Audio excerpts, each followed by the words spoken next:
dia 15 de dezembro é a última reunião da segunda-feira desse ano. Então, a Casa de Ismael encerra as atividades do ano na segunda-feira, dia 15, sem ser a próxima, a outra segunda-feira. E nós voltamos às atividades no dia 12 de janeiro. Tá? Para aqueles que quiserem lembrar, nós encerramos no dia 15, voltamos com as atividades no dia 12 de janeiro. Eu tenho um recado também para quem for o dono do Honda Fit, GJN 5207. Falou na garagem, ele está pedindo para tirar que está na garagem. Então, agora com os recados dados, vamos começar com a parte que importa, né? Vamos começar a se conectar com o alto. Aqueles que assim desejarem, fechar os olhos, sentar confortavelmente na cadeira, imaginando Jesus sorrindo, nos confortando, nos trazendo alegria, nos preparando para esse momento de bênçãos que vamos receber, agradecendo por todos os momentos felizes que tivemos, e leremos então o item 78 do Minutos de Sabedoria. O que importa, antes de tudo, é o momento presente. O que foram nossos pais não tem importância. O que vale é o que você é agora. O momento presente é o criador do seu amanhã. Sua felicidade está baseada em seus pensamentos de hoje. Somos escravos do ontem, mas somos donos do nosso amanhã. Preste muita atenção ao momento que passa, ao que você está fazendo agora, porque do agora depende seu amanhã. Obrigado a todos. Ficamos com a palestra do nosso amigo Silvio Stein. Obrigado, Silvio.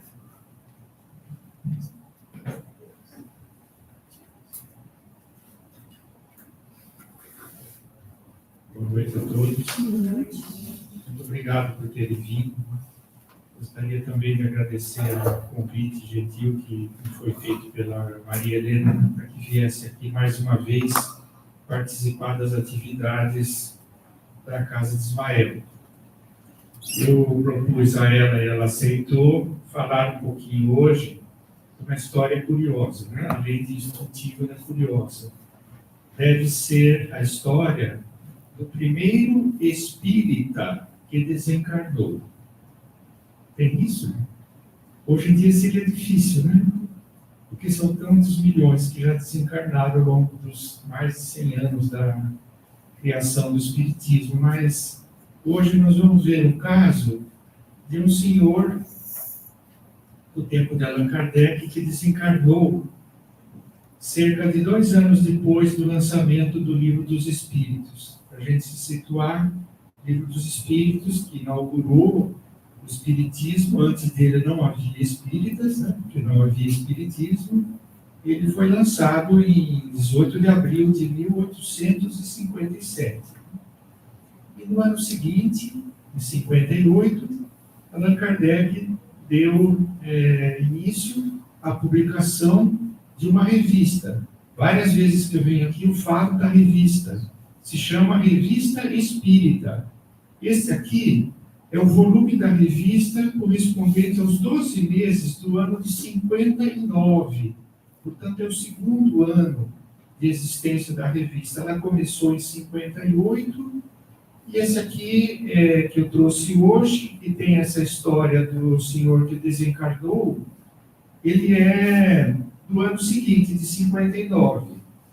Esse senhor, ele não conhecia o Allan Kardec pessoalmente, mas ele se correspondia com Allan Kardec.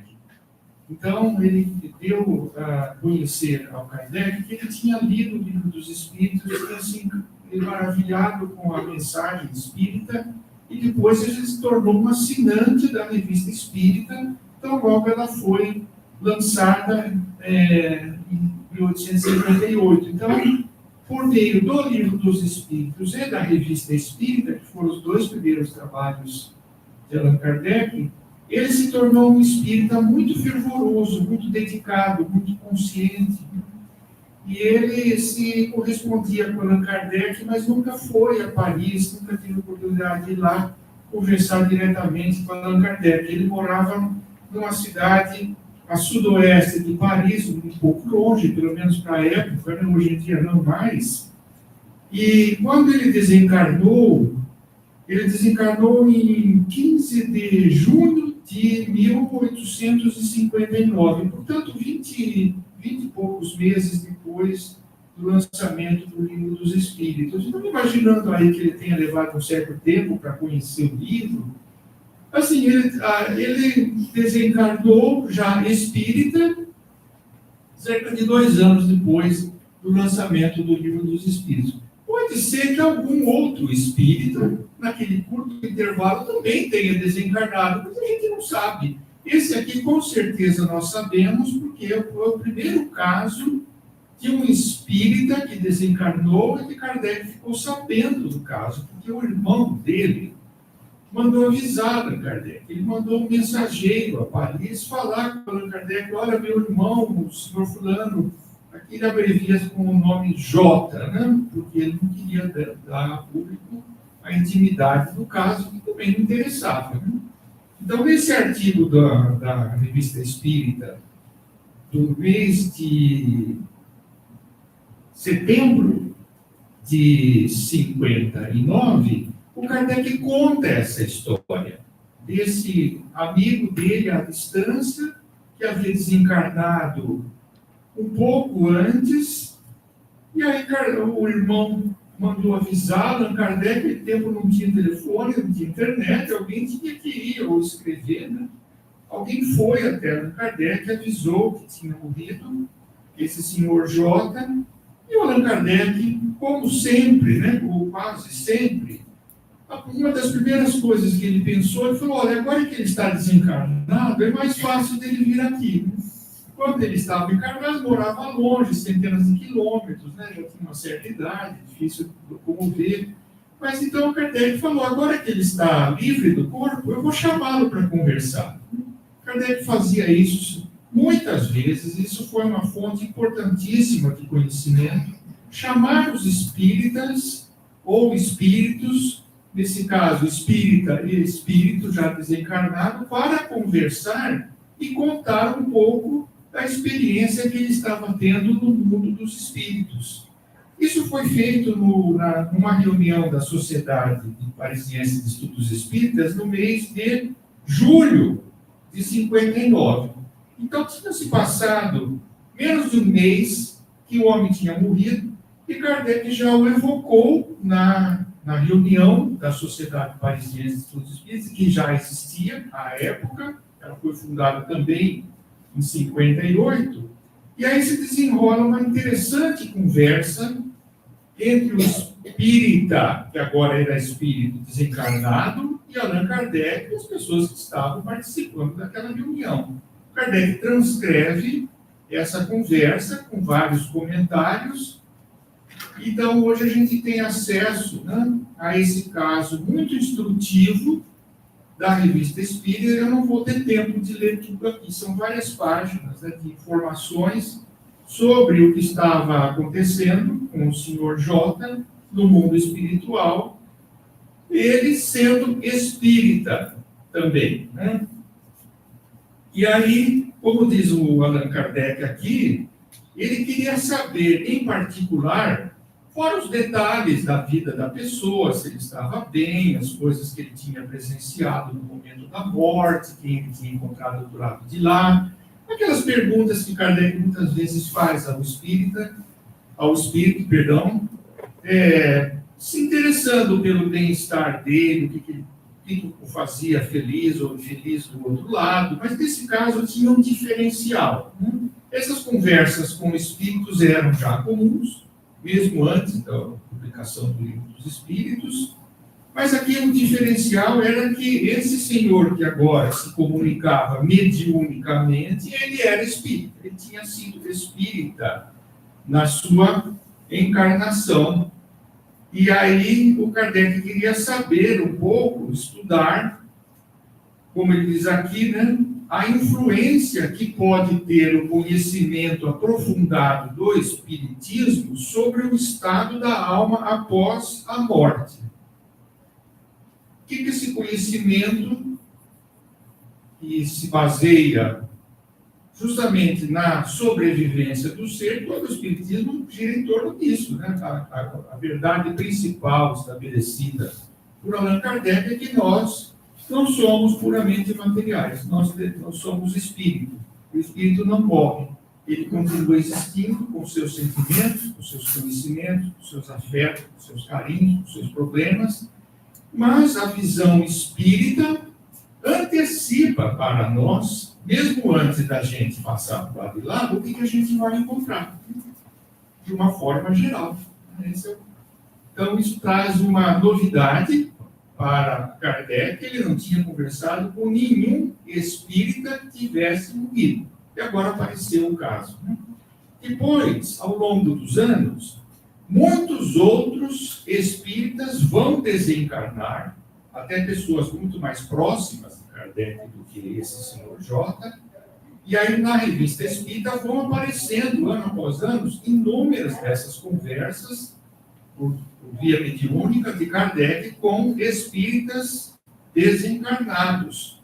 Alguns dos casos são muito importantes, a ponto de serem aproveitados por Allan Kardec para fazer outras obras. Em particular, o livro Céu e Inferno tem várias comunicações de amigos espíritas ou colaboradores de Kardec que haviam desencarnado e o Kardec conversa longamente com eles.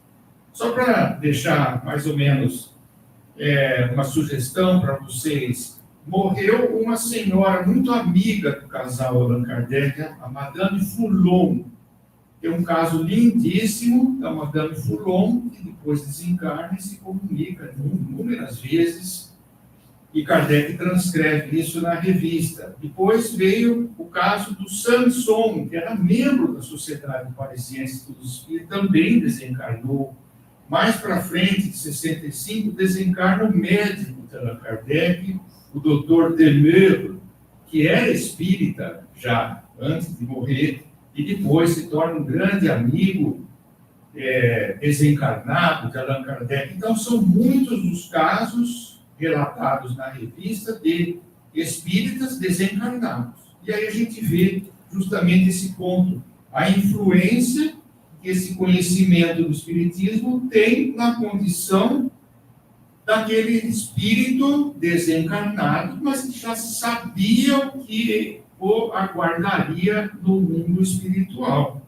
A primeira coisa que o Kardec pergunta é se esse senhor J, o reconhecia ali. Kardec estava na reunião, né, e o espírito desencarnado nunca tinha visto Allan Kardec em carne e osso, né, digamos assim, mas ele pedia se o espírito dissesse se ele sabia. Jamais tive o prazer de vos conhecer, diz Allan Kardec. Não obstante, vós me reconheceis? E o Espírito responde, reconheço muito bem, visto que, frequentemente, eu vos visitei e tive mais de uma conversa convosco como Espírito durante a minha vida. Veja que coisa interessante. Ele, corporalmente, nunca tinha ido a Paris para conversar com Allan Kardec. Mas, enquanto espírito, durante o sono, a gente sabe que o espírito pode se libertar parcialmente do corpo, ele ia a Paris conversar com Allan Kardec, que também estava dormindo. Isso se tornou um assunto importantíssimo na segunda edição do Livro dos Espíritos, que sairia no ano seguinte, ano de 60. Tem uma seção importante lá chamada assim, Visita Espírita entre Pessoas Vivas. Nós, mesmo vivos, encarnados, nós podemos nos visitar quando a gente não precisar estar junto com o corpo. E é o que acontece quando a gente dorme. Então, aí tem inúmeras perguntas no Livro dos Espíritos sobre essa possibilidade, que aqui talvez tenha sido o primeiro caso que Allan Kardec ficou sabendo, e era um caso que envolvia ele mesmo. Ele não se lembrava. Normalmente a gente, quando acorda, não lembra, acha que é um sonho, né? Mas o espírito agora desencarnado, ele tinha lucidez, ele sabia que a afeição dele para o Kardec era tão grande, o reconhecimento da importância de Allan Kardec, né, que estava trazendo a mensagem espírita, tão grande que ele, quando ele podia, ao dormir, ele ia lá ao encontro de Allan Kardec. Então ele já conhecia Kardec sem ter ido lá em carne e osso. Então, o assunto se propaga depois muito, né, ao longo da obra de Allan Kardec. A segunda pergunta, normalmente o Kardec pergunta isso, né, se ele era mais feliz agora do que quando encarnado. E aí o Espírito dá uma resposta até curiosa. Ele falou, mas precisava me perguntar isso? Como assim? Já era claro que ele estava mais feliz agora do que quando encarnado, né? E aí Kardec pergunta por que, né, ele agora era mais feliz do que quando estava encarnado. Veja a resposta, vou ler só um trechinho. Ele diz assim: a minha felicidade agora consiste... Ele se via feliz no mundo espiritual. Kardec tinha começado o artigo dizendo que esse homem era um homem muito bom. E essa é a condição principal para ser feliz do outro lado. Era um homem muito bom. Era um homem rico que tinha usado a sua fortuna para ajudar as pessoas, né? E então, o Espírito fala para ele, nem precisava me perguntar. É claro que eu sou mais feliz agora. E essa felicidade consiste na satisfação que me proporciona a lembrança do pouco bem que fiz. Por que ele era feliz? Primeira coisa, ele tinha consciência de ter feito bem, ainda que pouco. Ele fala pouco, Kardec fala que era muito, mas ele era uma pessoa modesta, né?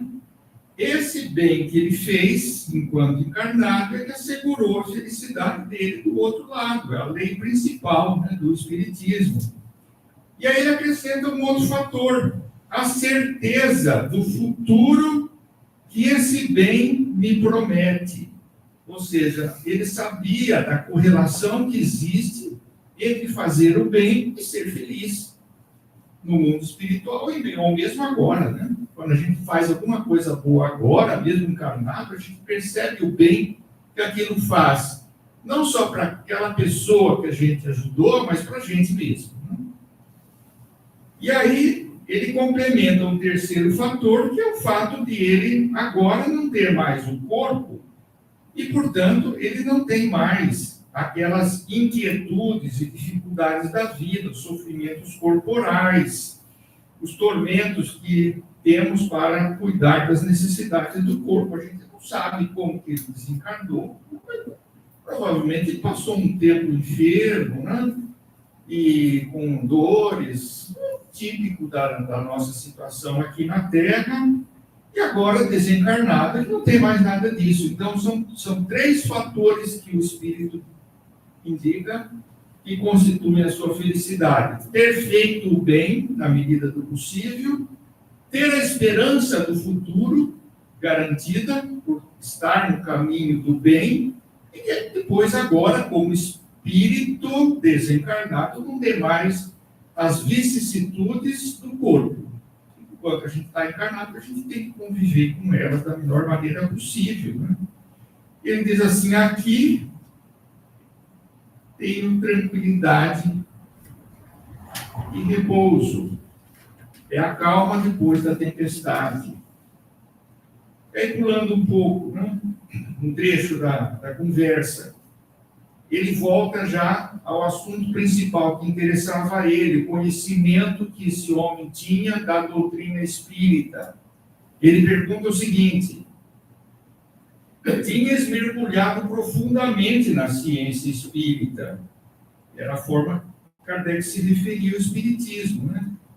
Você já conhecia muito bem a ciência espírita. Podereis dizer-nos se, ao entrar no mundo dos espíritos, encontrastes as coisas como as imagináveis? Conhecimento espírita, entre outras coisas, diz para a gente como vai ser a vida no mundo espiritual. Ao contrário religiões em geral, né? Propõem que a gente vai continuar vivo, mas não dão nenhum detalhe sobre o que é a vida quando a gente não tiver mais corpo. Tem algumas ideias, às vezes muito simples, muito caricaturadas, né? Como a famosa ideia do céu, do inferno, né? Mas ninguém dá detalhes, enquanto o Espiritismo vem justamente nos esclarecer sobre isso, né? Então ele pergunta, né, se o Espírito agora ele estava encontrando lá aquilo que ele já estava esperando, e aí a resposta, sim, quase exatamente iguais. As coisas que eu imaginava agora são quase aquilo que eu estou vendo, exceto algumas questões de detalhe que eu havia compreendido mal. E aí o Kardec é mais explícito ainda. A leitura que fizestes da Revista Espírita, ele era um assinante, e do Livro dos Espíritos, vos ajudaram nisso? Se ter lido o Livro dos Espíritos e a revista, já tinha mais de mano da revista, né? E ele é assinante. Ajudaram ele a entender a nova situação? Resposta: incontestavelmente. Foi isso, principalmente, que preparou a minha entrada na vida verdadeira. Então, a gente, quando vê isso, a gente se coloca no mesmo lugar, porque nós também somos finitos, né? Uma hora ou outra, nosso corpo vai ficar por aqui, a gente vai para o lado de lá, e a gente não pode subestimar a bênção que é para nós ter esse conhecimento espírita, porque esse conhecimento, como ele diz aqui, né, prepara a entrada na vida do outro lado. A gente já sabe o que vai esperar lá.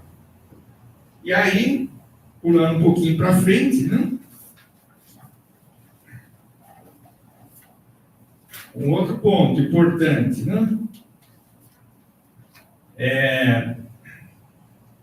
O momento de despertar do lado de lá, quando ele despertou, a gente já sabe, como espírita, na desencarnação, a bondade divina faz a gente ficar meio esquecido, né? Meio adormecido, perde a lucidez durante algum tempo, pode ser maior ou menor, né?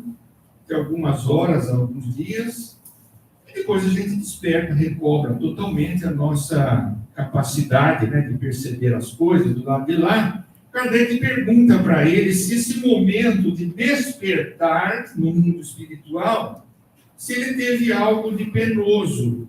E olha o que o Espírito responde: não, pelo contrário, pelo contrário. Eu me sentia, se assim puder falar, alegre e disposto, como se respirasse ar puro ao sair de uma sala cheia de fumaça. Veja que comparação bonita que o Espírito faz, né? A pessoa está afogada num ambiente poluído, né? Com fumaça, ele sai do ar puro. Ele dá essa imagem para comparar essa transição do mundo material em que ele estava para o mundo espiritual. E o que assegurou a ele esse bem-estar do lado de lá? Ele já tinha falado, né? O bem que eu fiz. Esse é o fator principal. O bem que eu fiz. E aí Kardec, num outro estudo, que eu vou ler um pedacinho para vocês, ele diz mais detalhes sobre isso.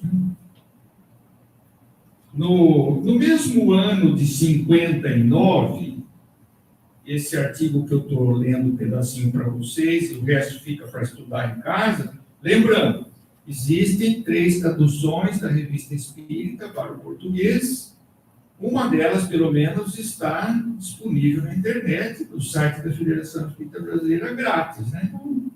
Não só a gente pode consultar, eu estou vendo ali, né? Nós temos aqui uma coletânea, né, Logan? Alguém pode ali, ler ali, consultar. Eu acho que isso pode ser emprestado, né? Não sei as regras aqui da casa.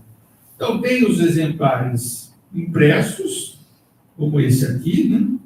E tem também as versões digitais, uma das quais é grátis. Então, dá para vocês entrarem no site da Federação Espírita Brasileira, baixem lá, né? Ele está dividido por ano, são 12 volumes, né? desde 58 até 69, quando Kardec desencarnou. Saía um fascículo por mês, e depois, nas edições como essa que tem aqui, os editores juntaram os fascículos que eram recebidos pelos assinantes, juntaram por ano, né? Esse aqui é o ano de 59. Então, depois vocês leem, porque eu estou pulando 80% do artigo, eu precisei pular por causa do nosso horário. Então, eu quero só, para encerrar, fazer referência a como que esse assunto já tinha aparecido, mesmo antes de ter o caso do senhor que desencarnou e que era espírita, conhecido de Kardec pela correspondência.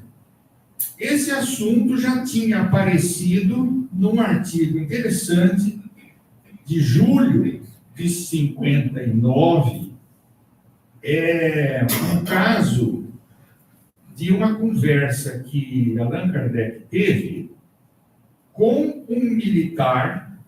Aqui é um lugar interessante para falar disso, né? Se tivesse mais tempo, porque aqui também é a sede da Cruzadas Militares Espíritas no Campinas. Um oficial superior francês havia desencarnado na guerra. Naquele tempo havia uma guerra entre a França e a Itália, infelizmente, né?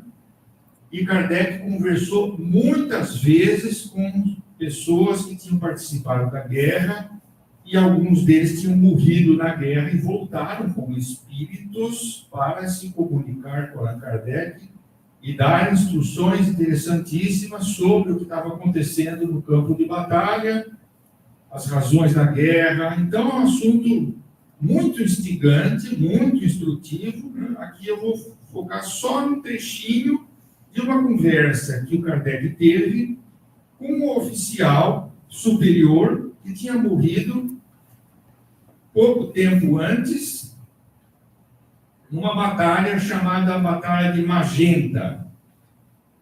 Eu não olhei no mapa para achar esse lugar, né? Mas é certamente uma batalha importante, pouco importa agora, né?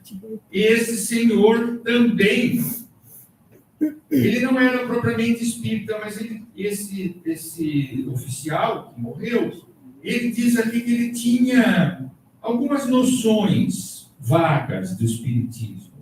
A gente não tem detalhes sobre como que ele adquiriu essas noções, provavelmente também porque ouviu dizer, ou eventualmente leu, alguém contou para ele, ou ele leu livros espíritas, a gente não sabe direito, né?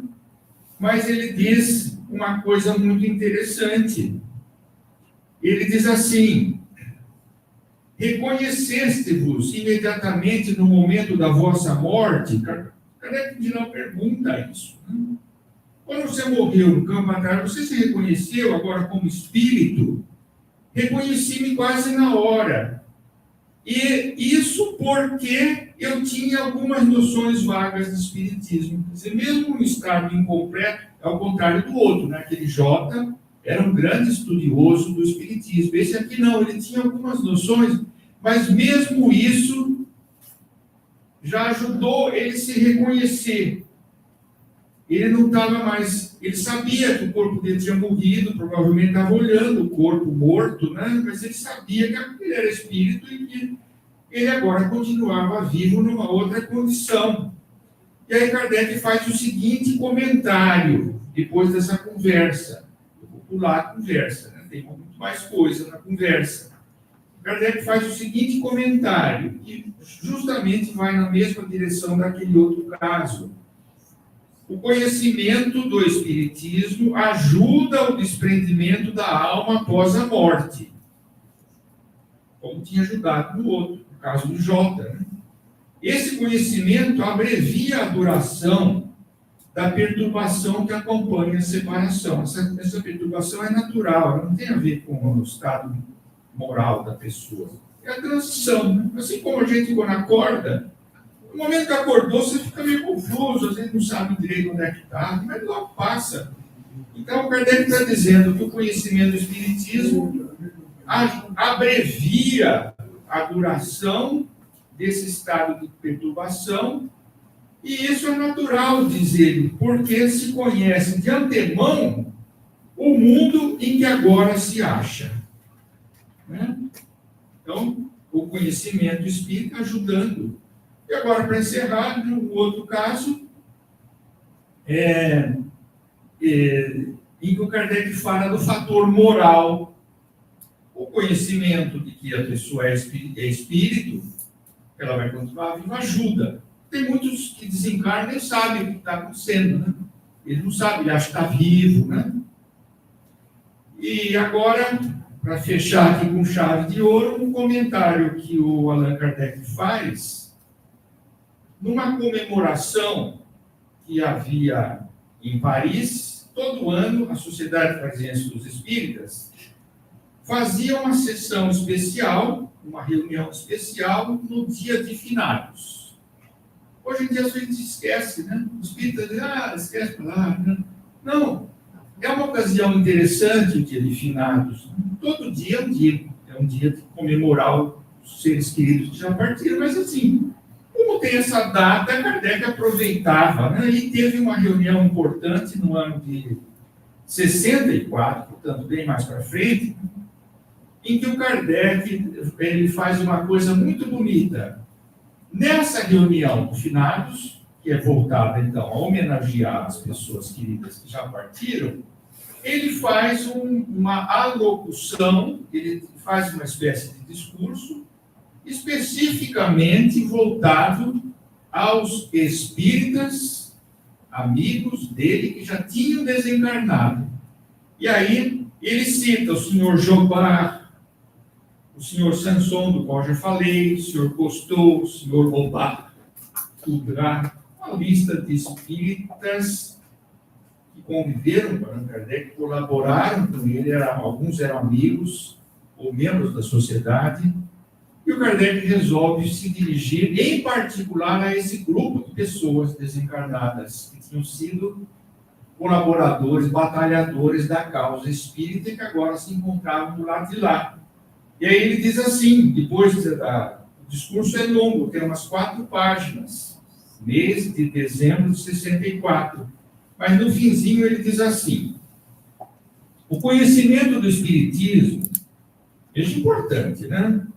Ele não é indispensável à felicidade futura, pois o Espiritismo não tem o privilégio de fazer eleitos. É aquele assunto do Evangelho segundo o Espiritismo. Jamais o Espiritismo diz, fora do Espiritismo não há salvação. Fora do bem não há salvação, né? Mas não do Espiritismo. O Espiritismo não é indispensável à felicidade futura. Ele não tem o privilégio de fazer as pessoas boas. Tem pessoas boas de todas as religiões, ou mesmo sem religião. Porém, o Espiritismo é um meio de chegar ao objetivo de forma mais fácil e segura. Qual o objetivo? Ser feliz, né? Ao longo do tempo. A gente tem um meio mais objetivo, uma forma mais fácil e segura, pela fé raciocinada que dá bandeira do Espiritismo, né? Fé raciocinada. E pela caridade que inspira. Veja que palavras bonitas, né? Bem escolhidas. O Espiritismo não obriga a gente a ser caridoso. Ele não obriga a gente a fazer nada, mas ele inspira. Ele inspira. Não só pelos ensinos, mas pelos exemplos das pessoas.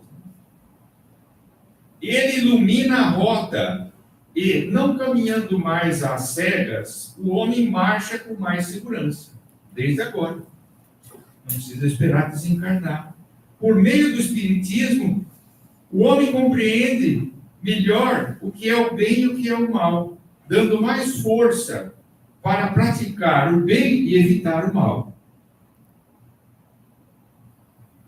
Para se agradar a Deus, basta observar suas leis, isto é, praticar a caridade, que é o resumo de todas as leis divinas. Ora, a caridade pode ser praticada por todos. Não precisa ser espírita, não precisa nem ter religião. Basta ser o povo, né? Despojar-se de todos os vícios e de todos os pendores contrários à caridade é, pois, a condição essencial da salvação. Então, a gente Deixo essa mensagem aqui. O conhecimento espírita nos ajuda, desde esse momento, a gente entender esse ponto fundamental, de que a nossa felicidade, presente ou futura, depende da gente, como ele diz aqui, praticar as leis de Deus, que estão resumidas no preceito da caridade. E qualquer um pode fazer. A gente não é exclusivista com relação a isso, mas o Espiritismo é um poderoso auxílio para que a gente se mobilize, vencer os nossos maus pendores, por arregaçar as mangas e pôr mãos à obra para ajudar quem a gente puder, de todas as formas possíveis. Então, agradecemos muito a Allan Kardec trazer esse conhecimento para nós. Vários desses espíritas desencarnados mostram a grande gratidão que eles tinham por Kardec, porque todos eles, sem nenhuma exceção, entenderam isso e eram pessoas já felizes no mundo espiritual. Não só sabiam o que estava acontecendo, mas eram pessoas que tinham garantido para si a paz de espírito que dá para eles a felicidade que eles mereceram pelo bem que fizeram. Então,